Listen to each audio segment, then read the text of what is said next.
الله الرحمن الرحيم.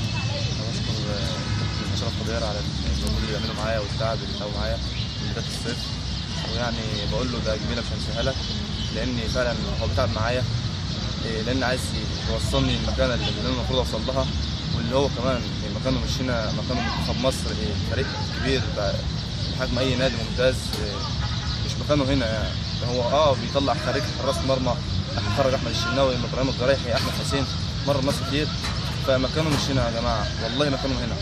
وانا يعني بتمرن معاه عشان حب لكابتن اشرف، ويعني هو راجل محترم وعايز يوصل الناس ويدي كل واحد حقه على قد قدرته، وبيتعب مع الناس على قد ما الناس بتتعب معاه، وبالتوفيق ان شاء الله. وبشكر كابتن اشرف. انا طبعا انا بشكرك، وانا عارف انك انت خامه طيبه، وبشكر برضه الراجل اللي تعب معاك، الناس المدربين اللي قبل مني اللي تعبوا معاك واشتغلوا معاك لهم حق طبعا لازم نذكرهم.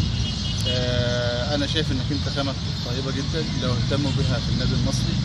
انا عارف انك انت يعني في جون طالع اسمه عبد الفتاح، ده هيبقى امل النادي المصري، بس شرط ان النادي المصري يهتم بيه، النادي المصري يديله فرصته، النادي المصري يتعاقد معاه، يعمل معاه عقد كويس، لان انت مستقبل حراسه المرمى في النادي المصري. وانا بقول لك يا ابني انت خامه طيبه، وانت يعني شبه الشناوي، وانا اتمرنت مع الشناوي من هو صغير، انت بالظبط احمد الشناوي. بس انت طبعا ناقصك شويه حاجات وانا قلت لك عليها، وانا بنصلحها مع بعض هنا في المكان ده. وانا حب ليك وحب للنادي المصري كبير، واتمنى انك انت برضو مجلس الاداره يبصوا لك بصه كويسه، لان انت مستقبل حراسه المرمى في النادي المصري، ويعملوا لك عقد، وبحيث ان انت برضو تبقى للنادي المصري ما تطلعش بره، لان 96 طبعا دي اخر سنه بالنسبه لهم. الاتحاد الكره قرر كده، بعد كده مفيش.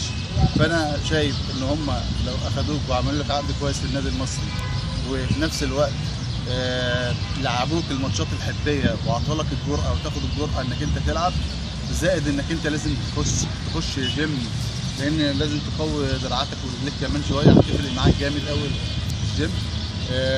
شويه الدفعات اللي عندك دي اللي انا قلت لك عليها واحنا بنصلحها مع بعض، دي لو صلحتها هتبقى حارس مرمى كبير جدا. وزائد انك انت لسه سنك صغير، فلسه هتطول كمان، ولسه جسمك هيفرد. فانا شايف انك انت المرحله الجايه دي هتبقى مستقبل حراس المرمى النادي المصري، انت وابراهيم الجرايحي حتى وعبد الله، وانتوا عبد الرحمن قصدي، انتوا قامات كويسه، باذن الله ربنا يوفقكم.